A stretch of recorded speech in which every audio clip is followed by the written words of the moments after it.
السلام عليكم ورحمة الله وبركاته.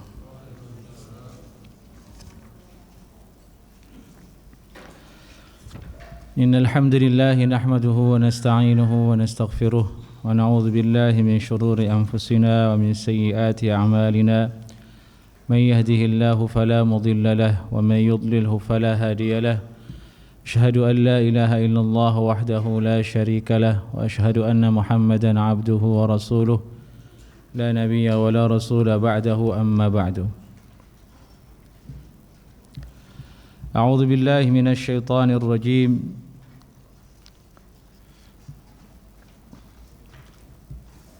ما أصاب من مصيبة في الأرض ولا في أنفسكم إلا في كتاب من قبل أن نبرأها إن ذلك على الله يسير. Ini lanjutan kajian tafsir kita dalam surat Al-Hadid, yaitu firman Allah dalam ayat yang ke-22.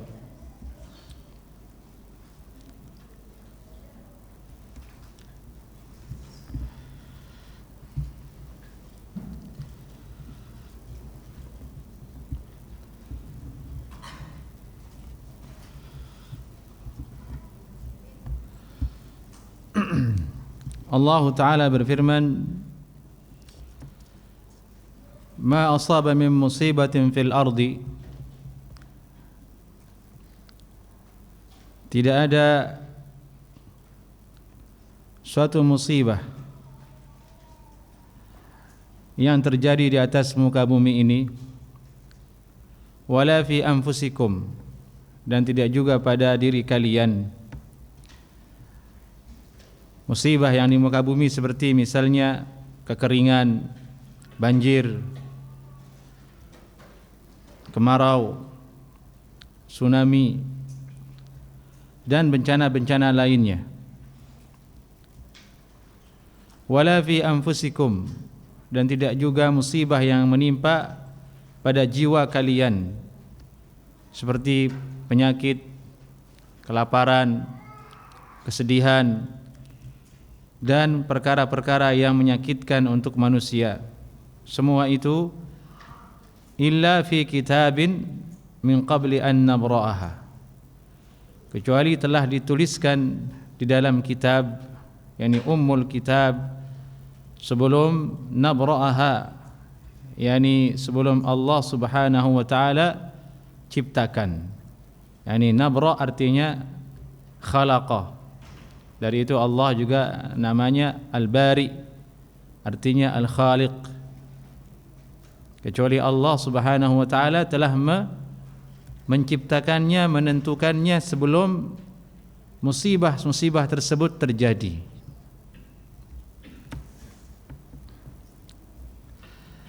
Al-Hafidh Ibnu Katsir rahimahullahu taala menjelaskan dalam tafsirnya, wa hadhihi al-ayatul karimah al-'azimah min adalla dalilin 'ala al-qadariyah 'ala al-qadariyah nufat al-'ilm as-sabiq qabbahahumullahu ta'ala.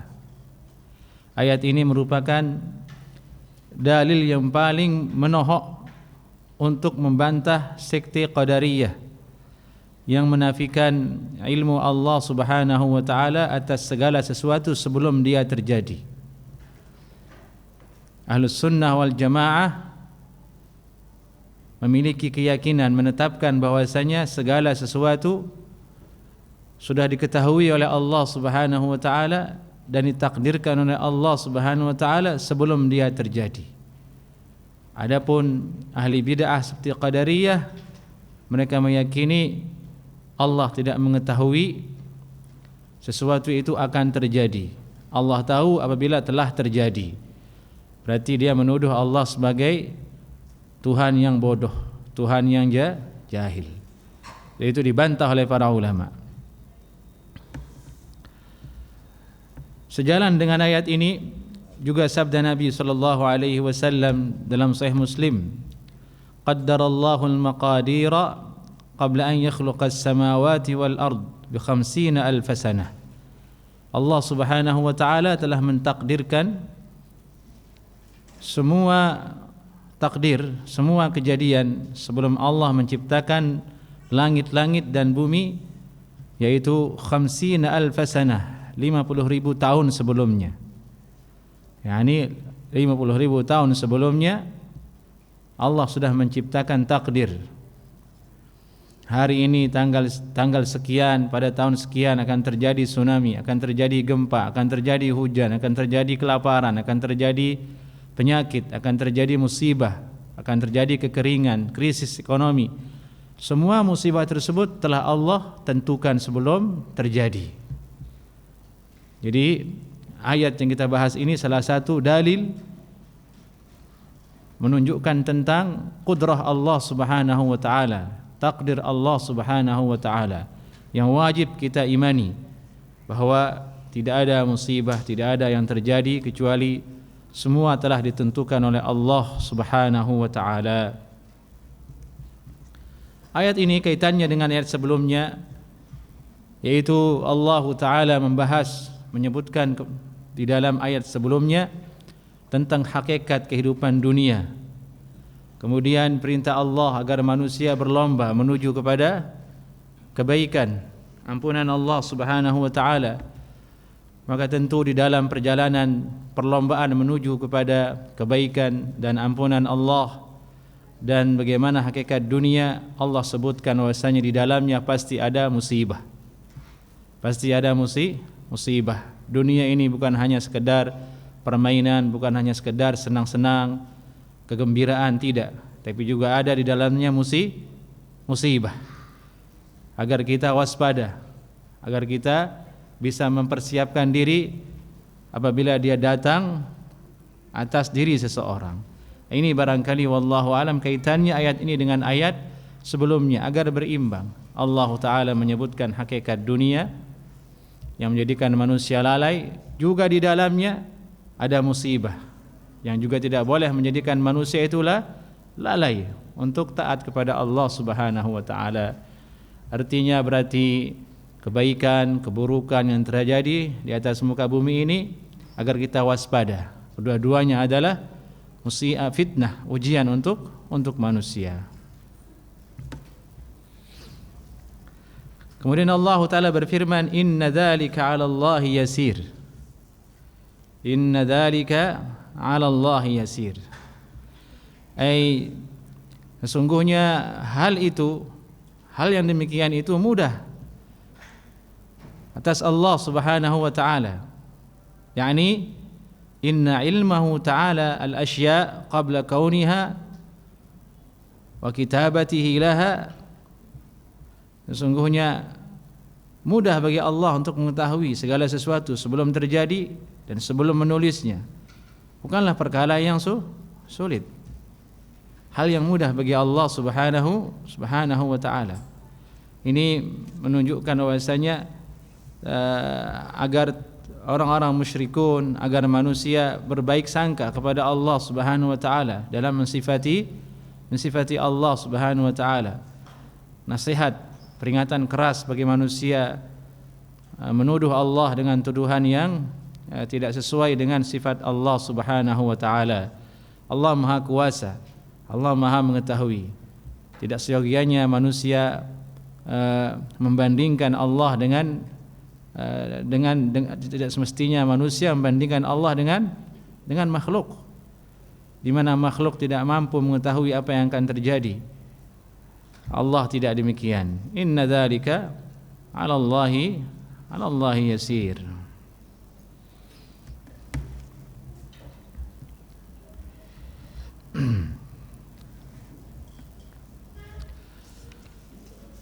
Kemudian Allah taala berfirman, likai la ta'sau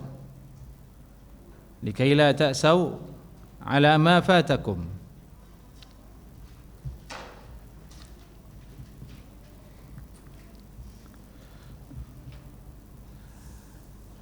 Agar kalian tidak menjadi sedih. Likai la ta'sau. Ta'sau artinya menjadi sedih. Likai la tahzanu, kata Imam Al-Qurtubi, kata Imam At-Tabari, agar kalian jangan menjadi sedih. Tahzanu, ta'sau artinya tahzanu ala ma fatakum minad dunya. Sedih karena tidak mendapatkan apa yang kamu inginkan di dunia ini. Falam tudrikuhu minha, tidak engkau bisa meraihnya. Nah, ini yang pertama. Likaila ta'sau ala ma fatakum. Ketentuan musibah yang datang dari Allah Subhanahu wa taala sebagai penawar hati kalian, wahai orang-orang yang beriman, bahwa apa yang kamu tidak dapatkan adalah ujian dari Allah, ketentuan dari Allah, sehingga jangan bersedih, karena Allah Ta'ala menentukan yang terbaik bagi masing-masing hambanya.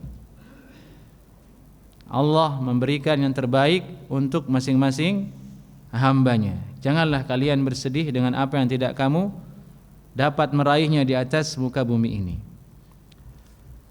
Yang kedua, wala tafrahu bima atakum, supaya berimbang, dan jangan kalian menjadi tafrahu, yakni bergembira, ini congkak, sombong. Bima atakum, dengan apa yang telah Allah berikan kepadamu. Kita ketahui arti tafrahu di sini congkak dan sombong, karena Allah di akhir ayat berfirman, wallahu la yuhibbu kulla mukhtalin fakhur. Allah tidak menyukai semua atau setiap orang-orang yang sombong lagi gaya. Fakhur artinya gaya, banyak gaya. Dan ini adalah dua hal yang berkaitan. Kalau sombong berarti dia gaya, dan ini bawaan harta biasanya. Harta bisa merubah cara bicara orang. Harta yang banyak bisa merubah cara gaya bicara, cara berjalan, dan cara berpakaian orang. Yang tadinya dia biasa-biasa, setelah banyak harta jadi sombong. Dia jadi gaya, banyak gaya. Ya, agar tidak seperti itu, Allah tidak menyukainya. Maksudnya adalah harta yang didapat itu adalah bagian dari ketentuan Allah Subhanahu wa taala. Allah mengujimu dengannya. Jangan sampai engkau melewati batas, melewati apa yang telah Allah Subhanahu wa taala ajarkan dan tuntun manusia agar dia menjadi hamba yang tawadhu, merendahkan diri kepada Allah dan berserah diri kepada Allah Subhanahu wa taala. Adapun Al-Imam Ibnu Katsir rahimahullahu taala, beliau mengatakan, likai la ta'sau ala ma fatakum wa la tafrahu bima atakum ay a'lamnakum bitaqaddumi ilmina wa sabqi kitabatina lil asya' qabla kauniha wa taqdirina al kainat qabla wujudiha. Ini kami ajarkan kepada kalian dengan ilmu Allah yang lebih terdahulu, dan Allah telah terdahulu menulis segala sesuatu sebelum terjadi, dan takdir Allah atas segala sesuatu sebelum terjadi. Semua itu lita'alamu, agar kalian mengetahui, annama asabakum lam yakun liyukhti'akum, apa yang akan menjadi bagianmu tidak mungkin akan meleset darimu. Ma asabakum lam yakun liyukhti'akum, apa yang menimpamu, yakni apa yang menjadi bagianmu, tidak akan mungkin meleset darimu. Wa ma akhta'akum, dan sesuatu yang bukan bagianmu, lam yakun liyusibakum, tidak akan bisa menimpa dirimu, tidak akan bisa datang kepada dirimu. Ini ketentuan sudah. Ya, ini ma asabakum lam yakun liyukhti'akum wa ma akhta'akum lam yakun liyusibakum. Ini ketentuan dari Allah Subhanahu wa taala. Ini asasnya, asas pikirannya, asas akidah yang harus kita bawa, kita tanamkan dalam hati supaya tidak cepat baper kalau tidak dapat apa yang kita inginkan. Ini maksudnya ayat ini, likaila ta'sau, agar tidak pusing kalau tidak dapat meraih cita-cita. Nah, ini salah satu masalah rumit dalam kehidupan dunia kan. Kita lihat dunia kerja yang keras di luar negeri kan, tidak berhasil bunuh diri, tidak berhasil dia ya macam-macam. Na'udzubillah min dzalik. Walaupun orang beriman keyakinan ini, akidah yang sahih ini yang datang dari Allah ini menjadikan dia tentram hatinya, tidak rusak pikirannya, tidak rusak hatinya. Dan itulah keuntungan orang yang beriman. Jadi ini jalan keluar dari segala musibah yang ada di atas muka bumi ini, yakni dengan mengingat ketentuan Allah Subhanahu wa taala, dan di balik ketentuan itu adalah hikmah dan kebijaksanaan Allah Subhanahu wa taala.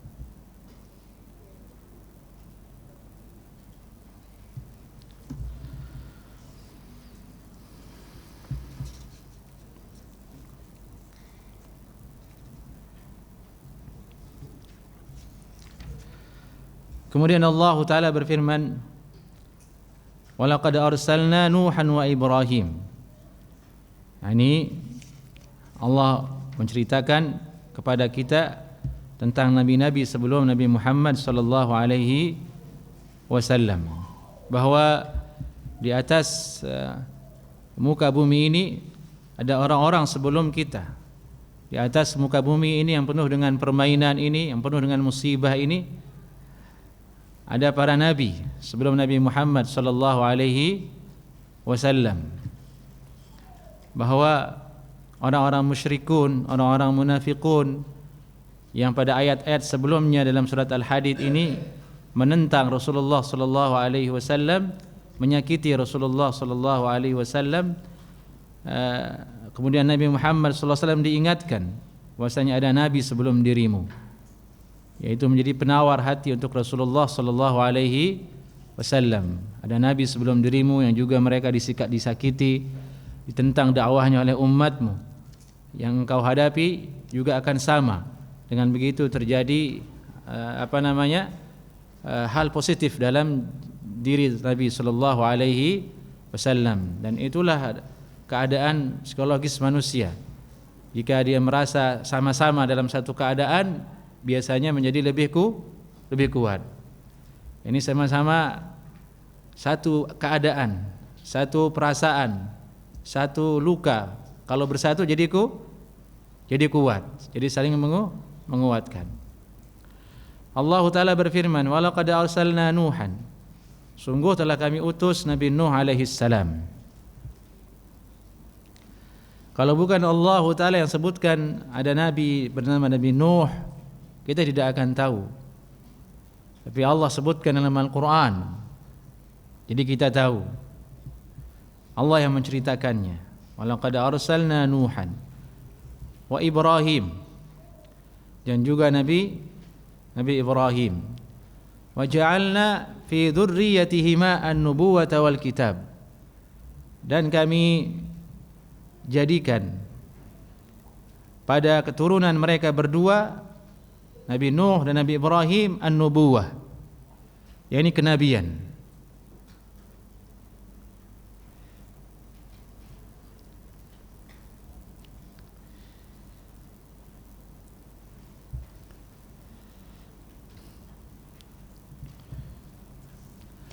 Ayat ini faedahnya adalah semua anbiya setelah Nabi Nuh dan Nabi Ibrahim alaihissalam, maka para nabi tersebut adalah keturunan dari beliau berdua, Nabi Nuh dan Nabi Ibrahim alaihissalam. Dan faedah lainnya, kenabian itu tidak bisa diusahakan. Itu murni fadlullah, keutamaan dari Allah Subhanahu wa taala yang Allah berikan kepada yang Allah kehendaki. Dari itu tidak bisa orang bercita-cita jadi nabi. Kafir dia. Nabi sudah tidak ada kan gitu. Murni pemberian dari Allah Subhanahu wa taala. Ja'alna fi dzurriyyatihima an-nubuwah wal kitab, dan juga kitab suci. Faminhum muhtad, di antara mereka, yakni keturunan Nabi Ibrahim dan Nabi Nuh alaihi salam, ada yang mendapatkan hidayah, hidayah. Wa katsirun minhum fasiqun, dan banyak di antara mereka menjadi orang fasik. yakni banyak dari mereka, yakni dari keturunan Nabi Nuh dan Nabi Ibrahim menjadi orang fasik. Tidak semuanya menjadi nabi, ada juga jadi orang fasik. Ini menunjukkan bahwasanya keturunan itu tidaklah jaminan. Bukanlah jaminan. Bahkan sampai keturunan Nabi kita sallallahu alaihi wasallam. Ini habaib dicintai kalau dia bertakwa kepada Allah Subhanahu wa taala. Kalau habaibnya tidak bertakwa kepada Allah, ya sama, fasiqun, hukumnya orang fasik. Tapi sebagian masyarakat sudah kedung. Pokoknya kalau sudah habaib, beres urusan. Dia lupa dengan ayat ini, wa katsirum minhum fasiqun. Banyak di antara mereka keturunan Nabi Nuh, Nabi Ibrahim menjadi orang fasik. Ini ketentuan dalam Al-Quran, bahwasanya keturunan itu bukan jaminan. Iman itu tidak bisa diwariskan. Ketakwaan itu masing-masing.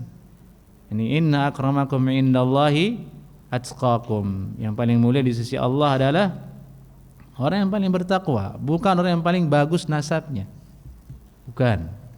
Kalau seandainya nasab itu penentu, ya Abu Lahab masih kerabat dengan Rasulullah SAW. Tapi ternyata apa?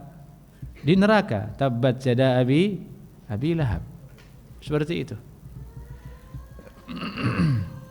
Paman Nabi SAW Abu Talib juga demikian. Kalau seandainya kerabatan itu adalah jaminan, beliau yang paling berhak untuk masuk surga. Jadi Ahlus Sunnah mengajarkan, Al-Quran mengajarkan kepada kita manhaj yang adil, manhaj yang pertengahan. Kita disuruh oleh Rasulullah mencintai keluarganya. Udzakkirukumullahu fi ahli baiti. Ini hadisnya sahih. Aku ingatkan kalian akan Allah dengan melihat keluargaku, ahlul bait. Hadis sahih, bahkan hadisnya mutawatir, menunjukkan keutamaan ahlul bait secara umum. Tapi individu, kalau urusan individu perorangan, tidak ada yang menjamin. Kembali ke kaidah, yakni siapa yang bertakwa dialah yang mulia di sisi Allah Subhanahu wa taala. Kita berikan haknya sebagai seorang muslim, kita berikan haknya sebagai ahlul bait, tidak kita lecehkan, tidak kita olok-olok dia. Sewajarnya sebagai orang muslim begitu. Karena sebagian yang gulu lagi dia mengatakan keturunan Nabi dijamin masuk surga. Ada yang berkeyakinan seperti itu. Kenapa? Karena setiap sholat kamu doakan keturunan Nabi. Allahumma salli ala Muhammad wa ala ali Muhammad. Sejelek-jeleknya keturunan Nabi itu kamu doakan dia ampunan. Jadi pasti dia masuk surga. Ini keliru. Alu Muhammad artinya bukan hanya keluarga Nabi. Kata sebagian ulama, Alu Muhammad artinya di situ kullu mu'minin taqiyyin. Setiap orang beriman yang bertakwa kepada Allah Subhanahu wa taala.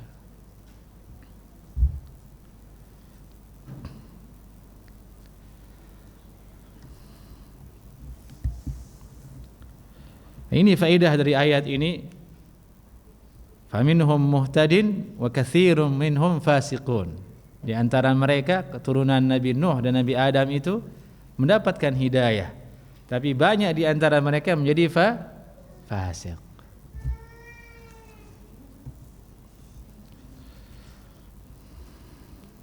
Kemudian Allah Ta'ala berfirman, "Tsumma qaffayna", kemudian kami qaffayna, ay atba'na.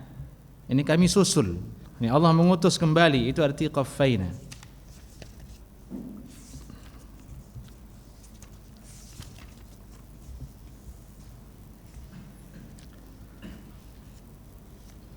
Tsumma atba'na ala atharihim birusulina.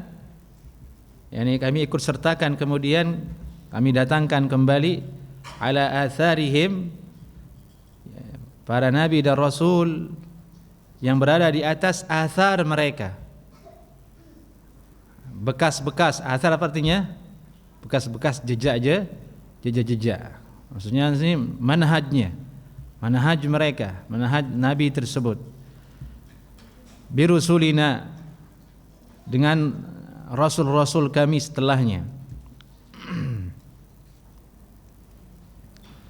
Wa qaffayna bi Isa bin Maryam, dan kami utus kemudian dengan Nabi Isa alaihi salam.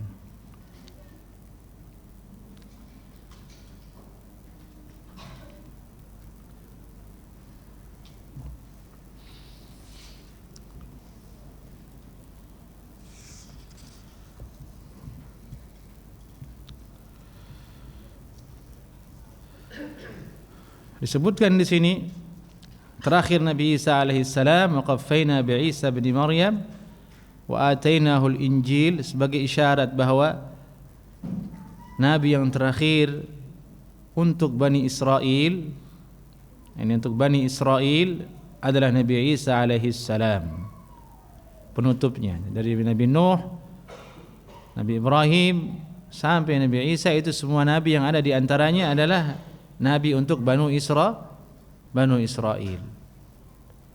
Ditutup dengan Nabi Isa alaihi salam. Wa qaffayna bi Isa bin Maryam. Nabi Isa ibni Maryam, putranya Maryam. Ini menolak akidah orang Nasrani dan akidah orang-orang yang kafir yang mengatakan Isa anak Tuhan. Maka waspada nanti ini di akhir Desember ini banyak perayaan itu. Jangan sampai kita memperserupakan diri dengan mereka, orang-orang yang merayakan kelahiran Nabi Isa atas sangkaan mereka, yakni kelahirannya anak Tuhan. Nauzubillah min dzalik. Wa atainahu al-Injil, dan kami berikan kepadanya Injil.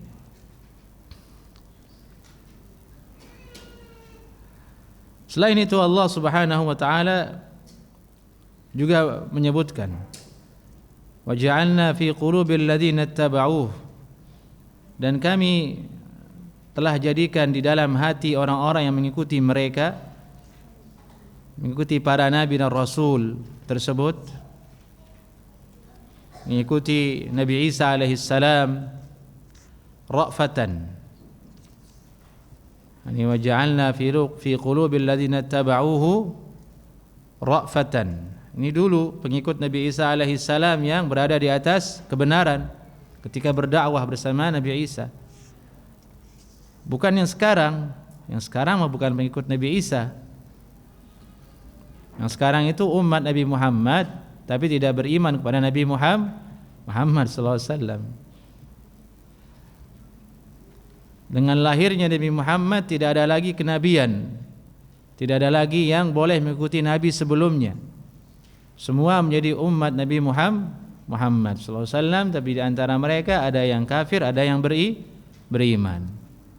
Ya, jadi di sini maksudnya fi qulubil ladzina ittaba'uhu, dan kami jadikan dalam hati orang-orang yang mengikuti Nabi Isa, bukan maksudnya orang-orang di hari ini, tapi pengikut Nabi Isa yang dulu alaihi salam. Ra'fatan, ra'fah itu riqqah, wahiyal khasyah, rasa takut atau rasa kasih sayang yang lebih tinggi daripada rahmat. Sini ada ra'fatan wa rahmatan. Ra'fatan wa rahmatan. Ini dua sifat yang diberikan oleh Allah kepada pengikut Nabi Isa alaihi salam. Ra'fah itu lebih tinggi daripada rahmat, kata ulama. Ada rahmat, ada ra'fah. Ra'fah ini lebih tinggi. Ra'fah di atas, rahmat di bawah. Rahmat itu apa artinya?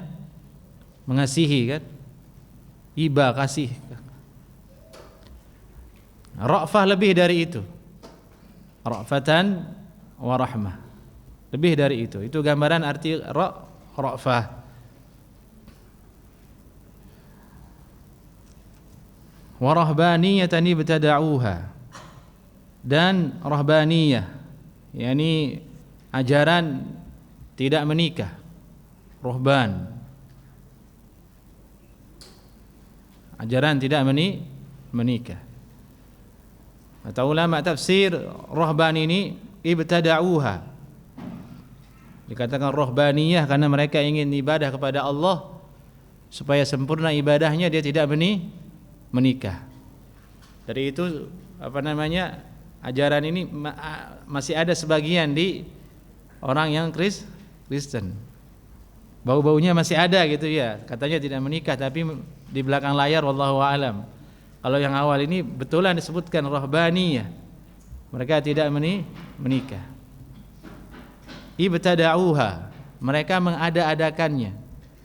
Mereka buat bid'ah. Setelah Nabi Isa alaihissalam meninggal, mereka buat pola ruhban, tidak menikah. Jadi itu kalimat ruhban ini di ayat ini disambung dengan ibtada'uha. Rahbaniyatan ibtada'uha. Ruhban yang mereka ada-adakan. Perkara bid'ah. Jadi ternyata bid'ah ini dari sejak zaman dulu ada ya, sebelum zaman Nabi ada juga yang melakukan bid'ah. Nabi yang meninggal dia buat perkara baru. Seperti contohnya di sini. Nabi Isa alaihissalam telah meninggal, diangkat, mereka membuat bid'ah.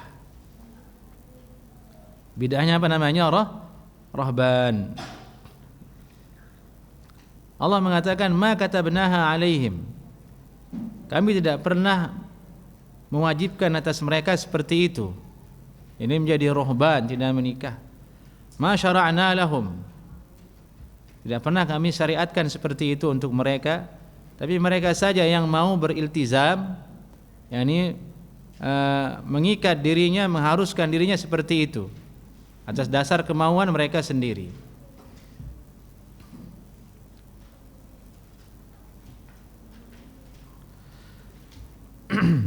Di ayat ini kata Imam Ibnu Katsir rahimahullahu taala ada celaan atas mereka, yakni al-ibtida' fi dinillah ma lam ya'mur bihillah, mengada-adakan suatu bid'ah yang tidak pernah Allah perintahkan. Ini bid'ah ruhban. Di syariat kita sudah jelas Rasulullah mengharamkan bid'ah. Wa kullu bid'atin dhalalah. Iyyakum wa muhdatsatil umur. Man ahdatsa fi amrina hadza. Banyak sekali hadis tentang celaan terhadap bid'ah.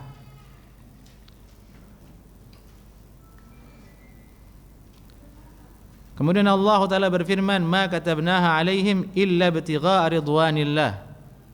Illa ibtigha'a ridwanillah. Mereka melaksanakan ruhban tersebut, orang-orang tersebut tujuannya bagus. Qasadu bidzalika ridwanallah. Mereka menginginkan keridhaan Allah subhanahu wa ta'ala. Itu tafsir yang pertama, makna dari ayat tersebut. Jadi kalimat yang berbunyi illa ibtigha'a ridwanillah itu terkait dengan tujuan mereka melakukan ruhban tersebut. Adapun tafsir yang kedua dimaknai oleh ulama ma katabna alaihim dzalik illa ma katabna alaihim ibtigha'a ridwanillah. Kami tidak pernah syariatkan mereka membuat ruhban. Yang kami syariatkan untuk mereka adalah mencari ridha Allah subhanahu wa ta'ala. Dengan tafsir yang kedua ini berarti maksudnya bukan menjelaskan motivasi mereka membuat ruhban. Ini dua bentuk tafsir dari kalimat warahbaniyatan ibtada'uha ma katabnaha alaihim illa ibtigha'a ridwanillah. Jelas jemaah? Ini ulangi lagi. Illa ibtigha'a ridwanillah, kecuali mengharap ridha Allah, kan begitu terjemahnya. Maksudnya di situ adalah yang pertama kata ulama, keadaan mereka membuat ruhban itu, bid'ah ruhban itu karena motivasi ingin dekat kepada Allah Subhanahu wa taala. Tafsir yang kedua mengatakan mereka tidak pernah diperintahkan oleh Allah membuat bid'ah. Yang diperintahkan oleh Allah adalah mencari ridha Allah Subhanahu wa taala. Berarti ini menafikan motivasi yang pertama. Al-Hafidz Ibnu Katsir rahimahullahu taala menjelaskan bahwa mereka ini dicela oleh Allah Subhanahu wa taala. Setelah mereka membuat suatu perkara yang menurut mereka itu bagus dan mendekatkan diri mereka kepada Allah, setelahnya kemudian mereka tidak merawatnya, tidak lagi mau melakukannya. Meskipun perkara itu sebenarnya dicela karena bid'ah, tapi setelah mereka lakukan, mereka tidak terus-menerus melakukannya. Di sini ada celaan bagi orang-orang, kata ulama, yang tidak konsisten dengan suatu amalan. Karena di ayat itu disebutkan setelahnya, fama ra'auha haqqa ri'ayatiha. Tidaklah mereka kemudian memperhatikannya dengan sebenar-benar perhatian terhadap ruhbaniyah tersebut. Awalnya dia buat sendiri, setelah berlaku kemudian dia tidak mau lagi mengelolanya, tidak mau lagi memperhatikannya, dia tinggalkan. Di situ ada nasihat, kata ulama, bahwasanya orang yang tidak konsisten melakukan sesuatu setelah dia memulainya adalah orang yang tidak beruntung, orang yang rugi, orang yang dicela. Itu sebagian salaf diceritakan mereka tidak berani memulai sesuatu jika seandainya itu terputus di tengah jalan. Itu nasihat bagi orang yang ingin sukses. Jika Anda sudah mulai sesuatu, Anda sudah bertawakal kepada Allah, sudah yakin itu baik, itu bagus, berdoa kepada Allah, jangan lepaskan.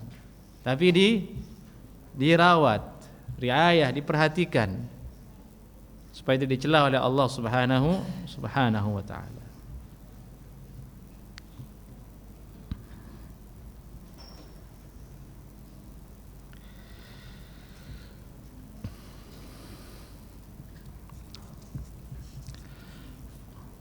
Setelah itu Allah berfirman, fa'atainal ladzina amanu minhum ajrahum, maka kami berikan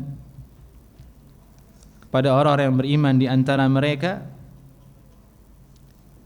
yang mengikuti Nabi Isa alaihi salam, ajrahum, pahala, wa katsirun minhum fasiqun, dan banyak di antara mereka juga yang menjadi orang yang fasiq.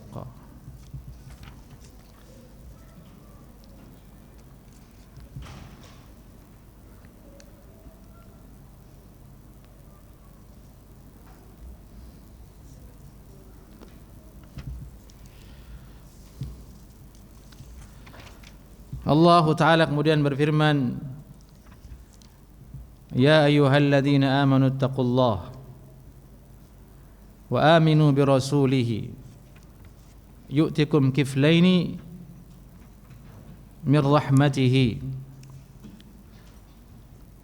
wa yaj'al lakum nuran tamshuna bihi wa yaghfir lakum wallahu ghafurur rahim. Ini belum azan ya?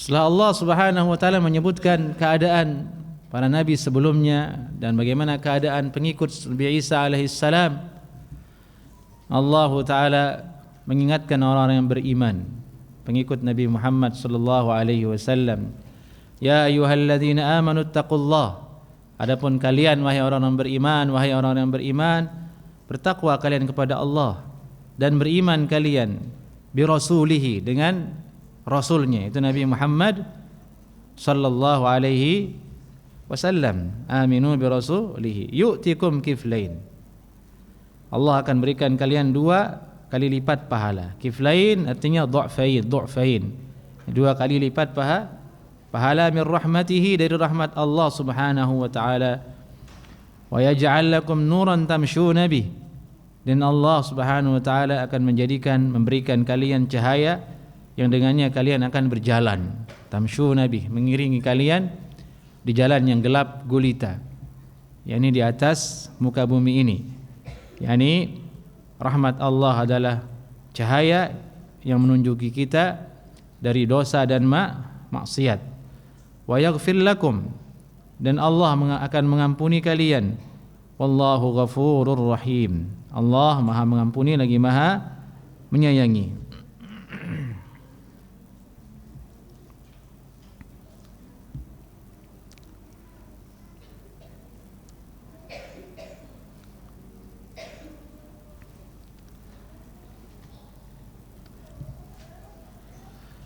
li'alla ya'lama ahlul kitab ay liya'lama, li'alla liya'lama, agar orang-orang ahli kitab Yahudi dan Nasrani itu menjadi tahu alla yaqdiruna ala syai'in min fadlillah, mereka tidak mampu untuk menahan takdir Allah Subhanahu wa taala, tidak mampu untuk menahan apa-apa yang Allah kehendaki dari keutamaannya.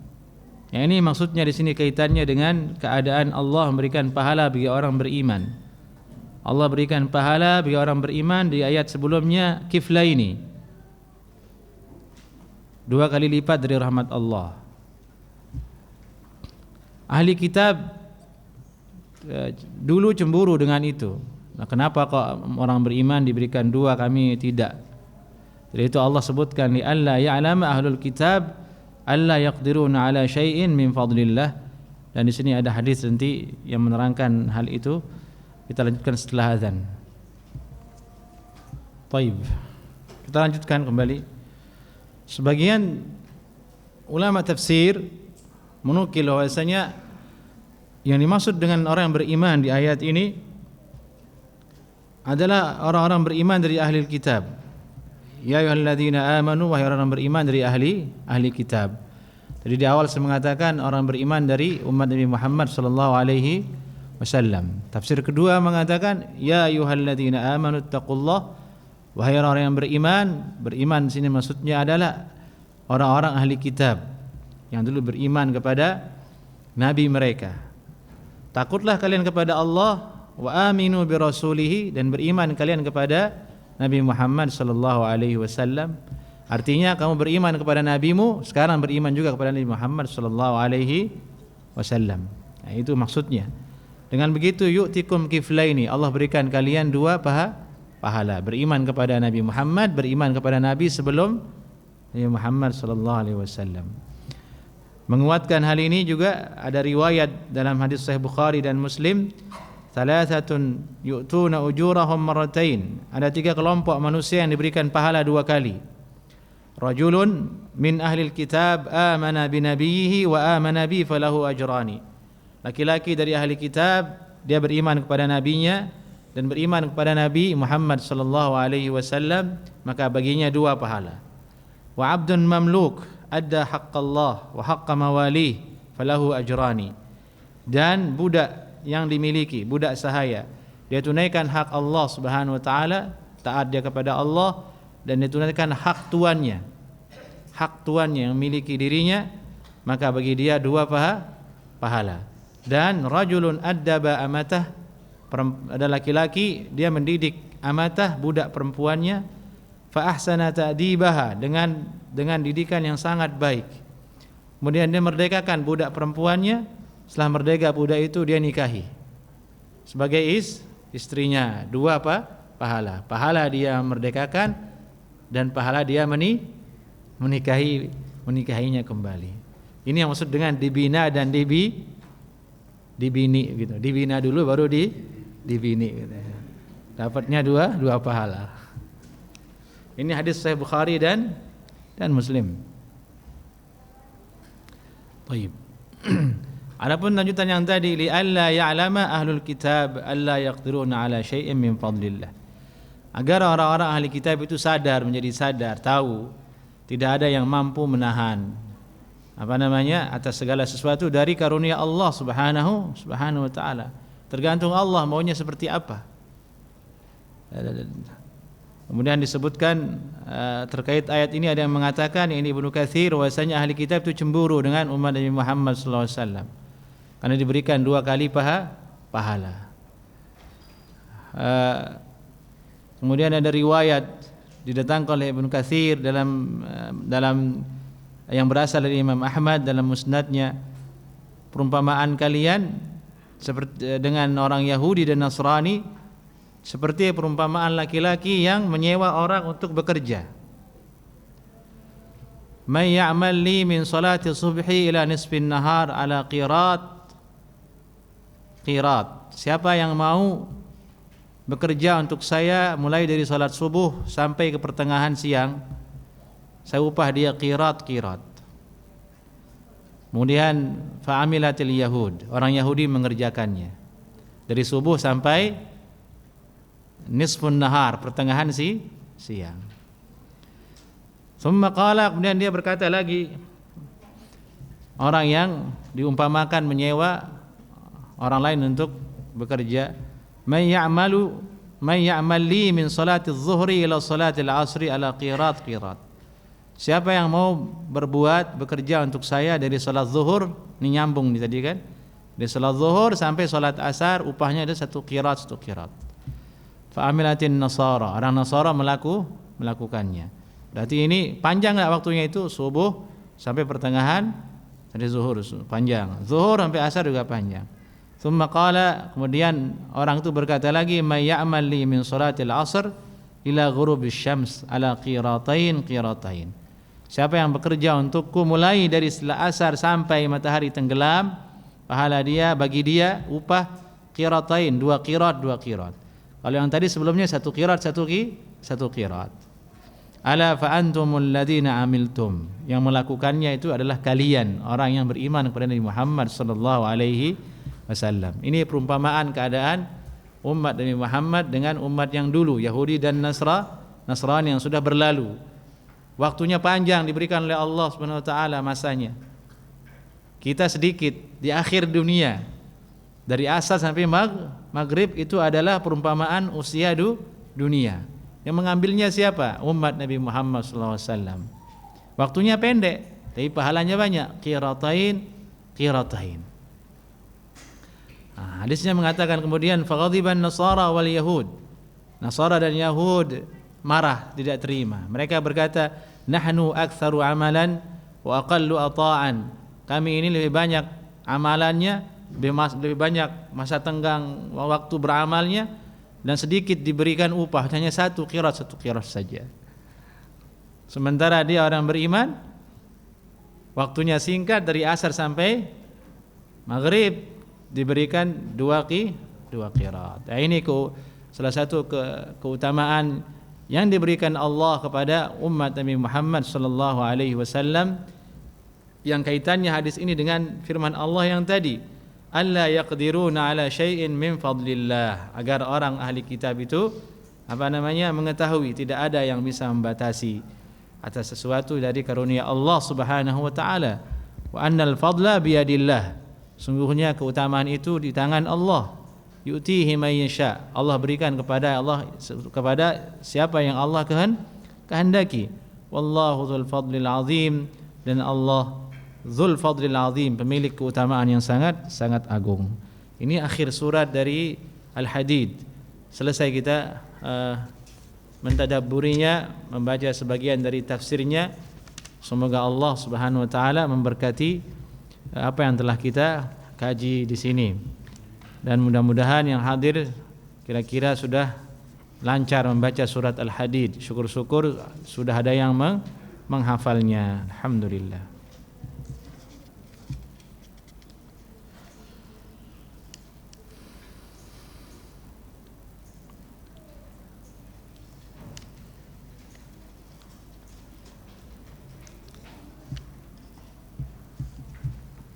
Taib jemaah, ada yang ingin ditanyakan, dipersilahkan. La haula wala quwwata illa billah. Allahumma shalli ala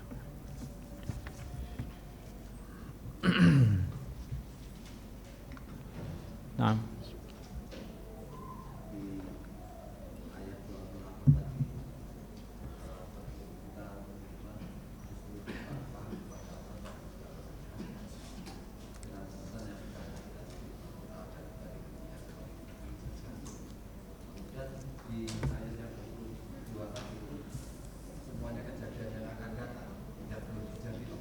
Ya. Cara mengimatnya bagaimana? Kalau ini kan belum terjadi, akan di ayat 8. Maksud antum ini maksudnya ada kontradiksi, maksud antum di situ. Letak kontradiksinya menurutnya saya bahasakan maksud antum ya. Allah nyuruh kita untuk bertakwa. Di satu sisi Allah sudah menentukan. Nah, itu kan. Kalau bahasa biasanya kok bisa begitu gitu. Allah sudah tentukan, kita disuruh apa manfaatnya, kan begitu maksudnya. Itu maksudnya, tapi maksudnya kontradisinya di situ maksudnya. Baik. Ini masalah takdir ya, masalah beriman kepada takdir, bahasan yang ngeri-ngeri sedap ya untuk dibahas, tapi semampunya saya jelaskan sedikit. Takdir Allah itu ada dua, iradah Allah itu ada dua, iradah kauniyah wa iradah syar'iyah namanya. Iradah kauniyah, kehendak Allah yang kauni. Kauniyah itu maksudnya pasti terjadi, meskipun dia baik, meskipun dia buruk. Kauniyah, Allah ciptakan khamar, Allah ciptakan babi, ya memang Allah inginkan itu terjadi. Kauniyah, tapi Allah tidak merintahkan untuk mendekatinya, kan begitu. Ada syar'iyah, ini yang jadi masalah.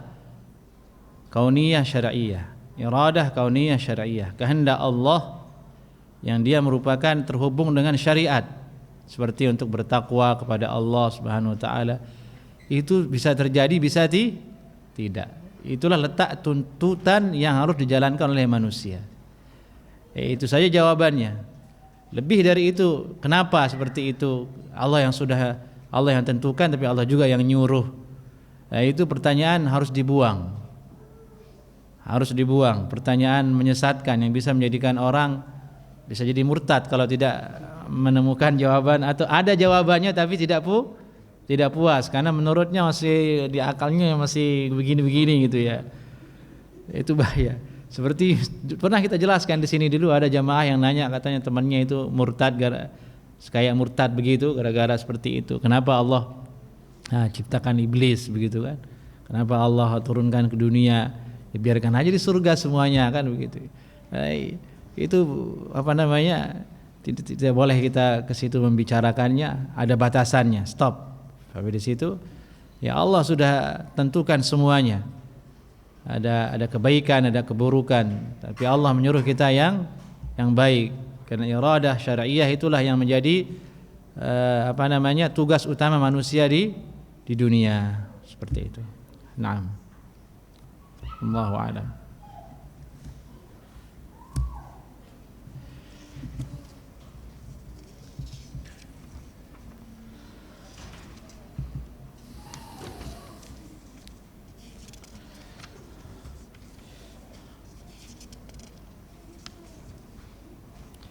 Ada yang terlompat satu ayat belum dibahas tuh.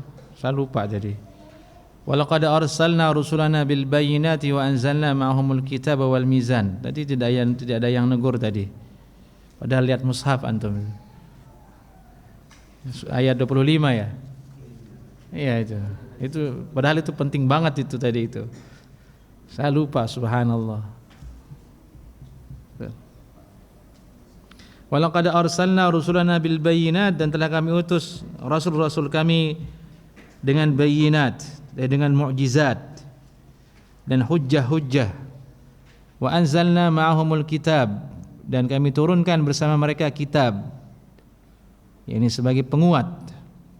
Wal mizan, ada kitab petunjuk, wal mizan, dan keadilan, timbangan maksudnya di situ adalah simbol dari keadilan. Karena kalau ingin sesuatu itu adil, timbang dulu, kan begitu. Sesuai atau tidak. Wal mizan, kitab, wal mizan, timbangan.